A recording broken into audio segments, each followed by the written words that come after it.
This is the Master Brewers Podcast, brought to you by the Master Brewers Association of the Americas, a volunteer organization dedicated to continually improving the products and processes of our membership since 1887. Let's go!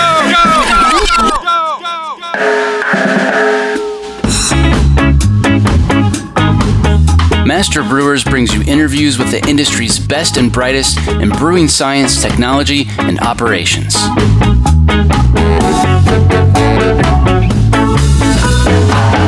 Calm down, I'm moving too fast. The Saccharomyces cerevisiae Diastaticus. Diastaticus. Diastaticus. Diastatic. Diastaticus. Diastaticus in your brewery. Hunting for Diastaticus. Do we want to actually put this deliberately out in the market? Diastaticus seems like quite an oddball. NBSP1 gene. The recent lawsuit that Left Hand Brewery has brought against White Labs, everyone is thinking about Diastaticus coming from their yeast providers. So brewers should be really aware of any strain that's claiming to have kind of a high level of attenuation. It's likely that it has that gene present. NBSP1 gene. There really is no threshold that's acceptable for this strain. It'll do you wrong, that's for sure. And that's one thing I think that people are seeing issues with is they'll have this really low level detection in their beers, and then it won't be until 3, maybe 4 months that they start seeing this over-carbonation happening. Merry Christmas, everyone. This week on the show, you'll hear from a barrage of brewers, yeast suppliers, and independent microbiologists who all have experience with Diastaticus. We'll cover detection, prevention, horror stories, and more, all right here on the Master Brewers Podcast. It's dangerous, but you can combat it, I think. Once you have it in your brewery, it's in the environment, it's everywhere. Whether or not it's coming from, as we're hearing from everyone, maybe it's coming from a yeast supplier, or maybe it's just in the air somewhere. However it got in, it's there, and it's in the environment. And as long as you keep your standards in line and you're up to par with all of your CIPs, SIPs, just any surface the beer contacts, you should be able to keep it at bay. Because if you don't, you're going to be able to tell almost immediately that strain. I would say within, depending on the weather, of course, how you're storing your cans, but for some, if it's in the summer months, I would say within 2 weeks, you can definitely feel the cans are taut. And that's when, if you haven't proactively seen it on the plates, that's when you really need to be concerned and try to, if you need to make a plan of action to get that off the shelves or buy it back, definitely do that as soon as you feel those cans and they're a little taut.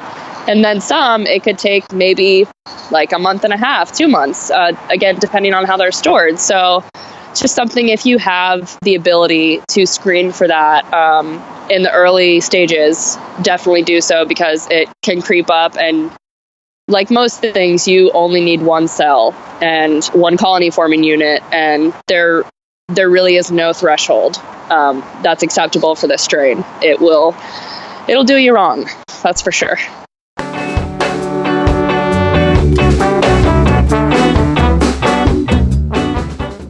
Hi, my name is Matthew Peets, and I'm with Inland Island Yeast Laboratories. I guess let's start with some basics. What is Diastaticus, and why is everybody talking about it right now? So what gets referred to as Saccharomyces cerevisiae variety Diastaticus is really just any kind of host of genes that have one of these 3 genes in them that are able to produce glucoamylase extracellularly. It causes the dextrins in the beer to be broken down, and then yeast can go back and ferment it. So it's really any strain of cerevisiae that has one of these 3 genes inserted into it. Well, so where we're seeing a lot of kind of work being done on this is all these smaller breweries that decide they want to get into canning. And so you have somebody who's producing 1,000 to 2,000 barrels of beer in an entire year, and they decide that they want to package it in crowlers or cans. Maybe they're hiring a mobile canning company or borrowing a wild goose filler from a friend. And so they don't really have any lab equipment. This is maybe their first time canning. And all of a sudden, they've created a product that they hope a consumer can bring home, store for a while, and drink. And the reality is maybe the consumer's storing it warm. Maybe it's not handled all that well. But now they've got cans exploding or over-carbonating. And instead of kind of boosting their brand by canning, they're kind of ruining their reputation. So it's affecting quite a few smaller brewers. Next, let's hear from an established brewer who's setting out to can a beer made from diastatic yeast. Hi, my name is Andy Tivikram, and I'm the brewmaster and one of the co-founders of Market Garden Brewery in Cleveland, Ohio. It's actually a wit beer that has some tangerine and lime zest and peel incorporated into it. But we use this French Saison yeast, and we've been using it at our brew pub for 7 years now. And we just like the flavor that it produces, but we've always noticed that it is a pretty extreme attenuator. I mean, it'll go down to close to zero. Typically, we see 1.2 Plato thereabout. So we started looking into putting some beer into cans, and we're going to launch in January. And then we started doing a little more digging around on the yeast we're going to use. Found out, hey, all this conversation on the web about Diastaticus. And then we confirmed that with PCR in our lab. So sure enough, they got a hit. So that set off an interesting chain of hand wringing and soul searching. Like, do we want to actually put this deliberately out in the marketplace, and what are we going to do? Blah, blah, blah. Yeah. So we kind of developed an action plan. It is just a yeast. It's not a bacteria. So we're pretty good at, adding and removing yeast in a brewery. It's kind of what we do, right? So our current plan is basically just to centrifuge it and possibly filter it, and just basically get the yeast load greatly reduced. Then we have to, figure out if we want to have some kind of permanent haze or dose in additional yeast to make it cloudy, that kind of thing. But the most important thing is, I think, knowing that we have this organism in our brewery and then handling it accordingly, which this is much different than if you have it in your brewery and you don't know it, or you don't realize it's in your packaged beer. So we started playing around with some different scenarios. We had it on tap at our brew pub, and we have a growler filling machine that does counter pressure filling. So we filled some bottles and we crowned them, and we just basically said, okay, what's the worst case scenario? If we have this beer sitting out on the shelf at, say, 80 degrees, what's it going to do? If we don't do anything, if we just as is put it out there. So we stuck some bottles in our incubator at 80 degrees, and Carl, my lab guy, pulled one out after 3 days, and with safety glasses on, right? Yeah. So we had checked the carbonation before we put them in the incubator. They were like 2.6 volumes, kind of fairly normal. And after 3 days, the first bottle he opened had shot up to like 3.7 volumes. Okay. So pretty active stuff, and of course it was kind of foaming and gushing, and that just told us basically everything we needed to know, that this stuff, given a chance, will re-ferment, and because that's what it does, it secretes diastase or amylase into its environment and creates more fermentables. Yeah. So that basically commits me. Okay, we've got to basically look at getting rid of, if not all of the yeast, at least most of it, so it's at a level where it really can't do anything. So we're kind of playing around with that now, centrifuging down samples in the lab, and then kind of re-inoculating with certain small cell counts, trying to figure out if there's a point at which we need to start worrying if we have X number of yeast cells per mil. That's kind of ongoing right now.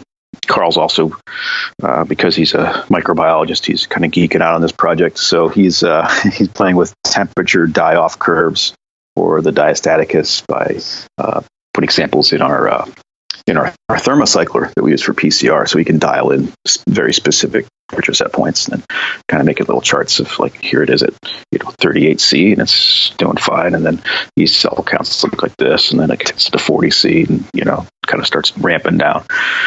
So it's just kind of internal stuff for us to use as measurement. Also, we're plating it out on different growth media, just kind of confirming the PCR results, because it does look like there's a Brewers yeast, and then there's also the Diastaticus yeast in this particular strain that we're playing around with. And so the Diastaticus does show up on a wild yeast media. So that's kind of interesting. Cool.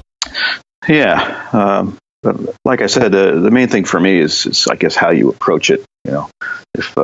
If you know you've got it going into it and you're going to put your beer out in the package, then you're going to have to address it with some of the traditional means that brewers use to control contamination, either pasteurization or filtration or thorough centrifuging.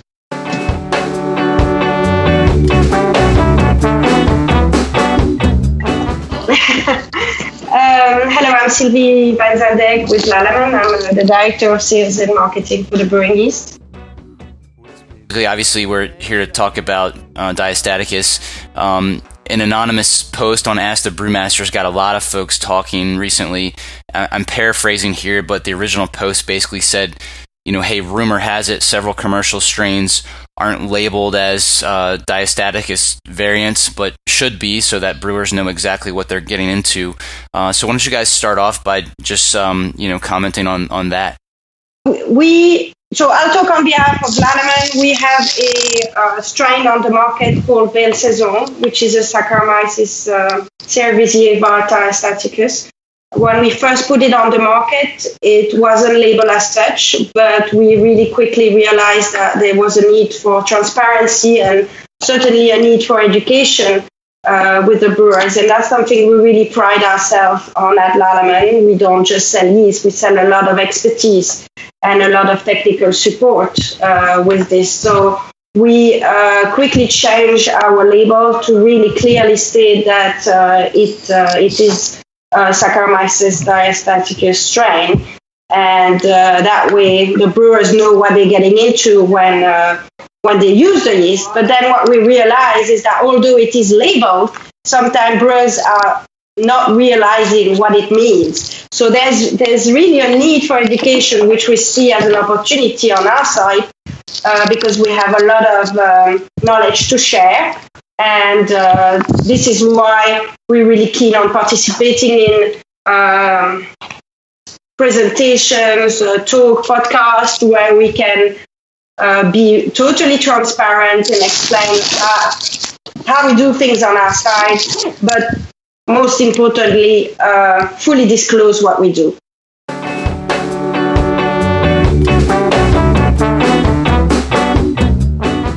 Coming up, more stuff you should know about Diastaticus. I'm John Bryce, and you're listening to the Master Brewers Podcast from the Master Brewers Association of the Americas. Well, I'd like to put in a big old plug for a workshop coming up at the Brewing Summit in August in San Diego. Sure thing. Which is a joint ASBC and MBAA workshop. So we're running two of these joint workshops, and one of them is all about Diastaticus in your brewery. So we're going to get some of the brightest minds in the business to dissect this topic and talk about what you can do and how you could be more proactive in approaching it. So that should be a pretty good topic, I think. Very good. And that'll be at the Brewing Summit in San Diego. And do you know the date on that off the top of your head? That's August 12th through 14th. All right. Excellent.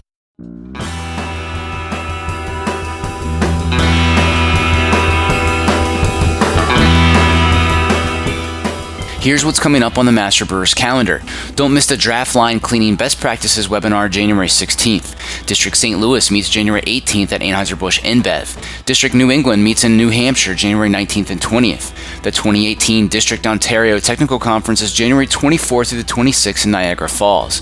The District St. Paul Minneapolis Scholarship Fundraiser is January 24th at Indeed Brewing.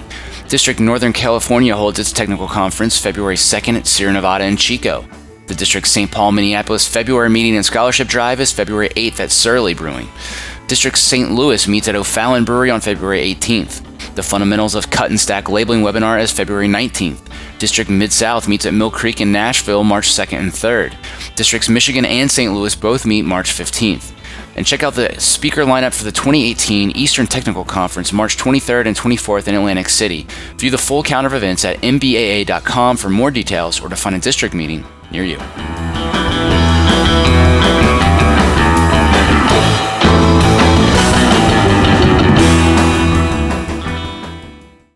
Now back to the show.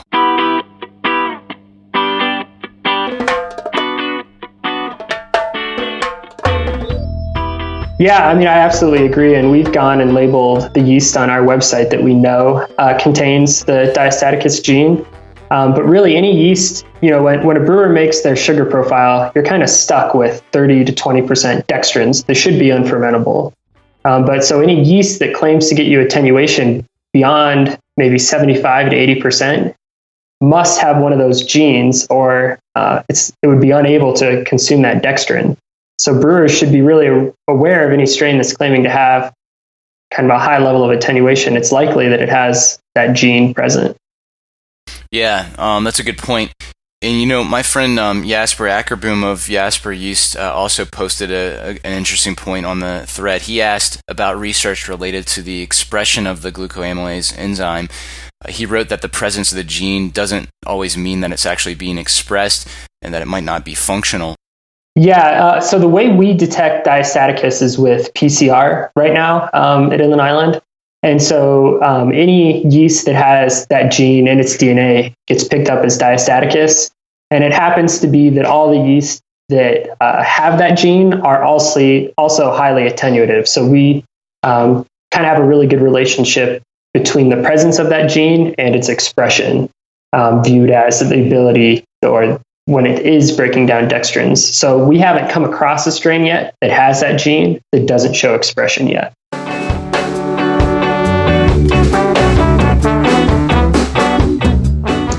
And hello, I'm Tobias Fischborn. I'm in charge of the R&D and quality control and quality assurance for Lannemont Brewing.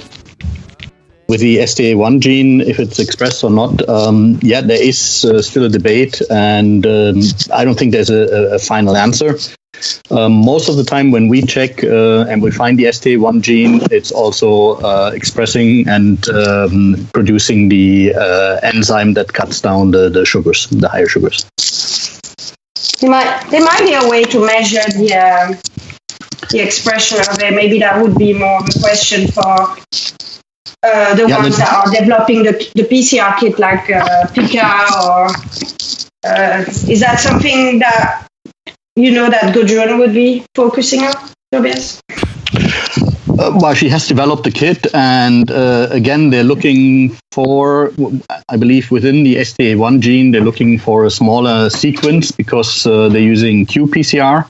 And for qPCR, the whole gene is too big, so they're just looking for a small sequence within the gene, and that's what they're replicating and detecting then the possible diastaticus. Hi, my name is Michelle McHugh, and I am the quality control specialist at Union Craft Brewing in Baltimore.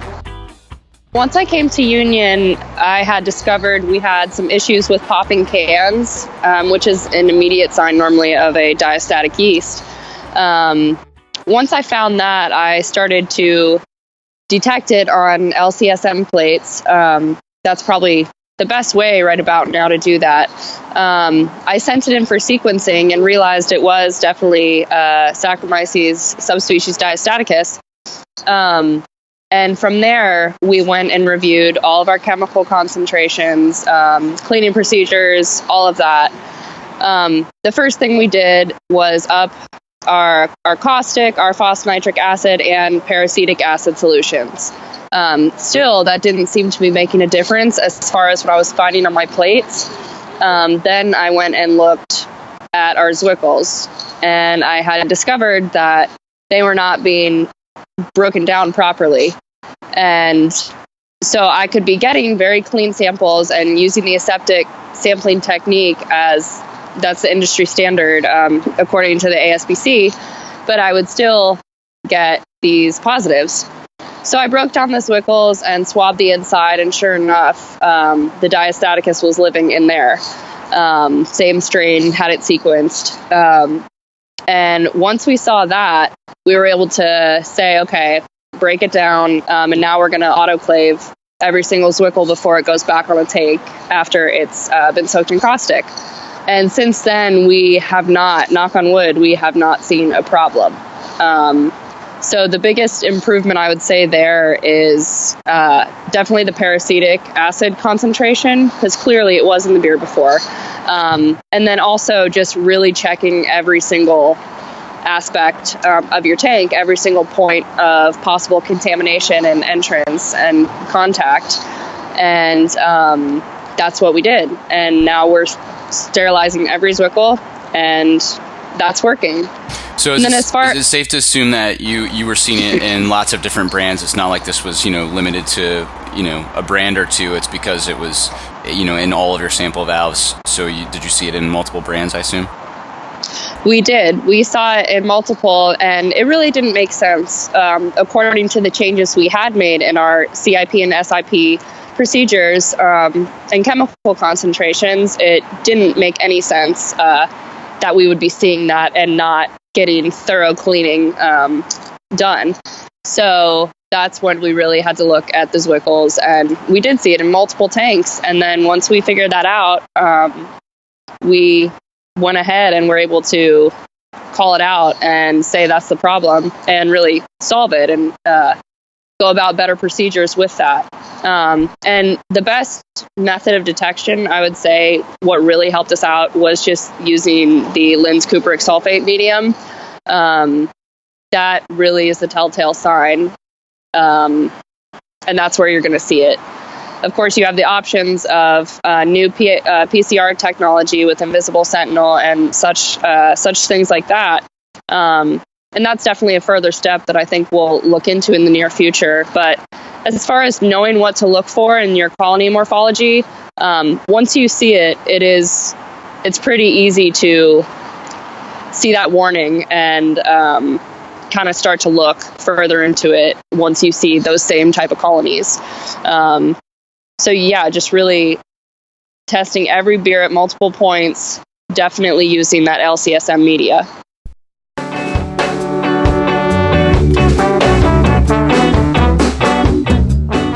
I learned something new. I was reading the post on the Ask the Brewmasters forum that you responded to, and Graham Stewart, who also contributed to the conversation on Ask the Brewmasters, he attached one of his mini papers, which is a great resource.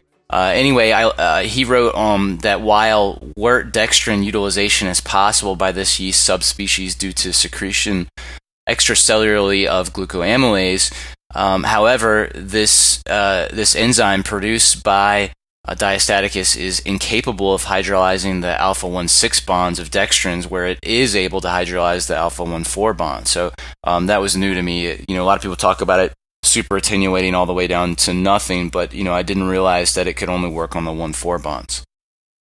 Yeah, there's still definitely a limit. Like people brew with French Saison all the time. They like it because it dries the beer out quite a bit. But it still leaves some residual sugar behind. Yeah. Which would be any of those sugars that have a 1,6 bond it's unable to chop up. Yep. Okay.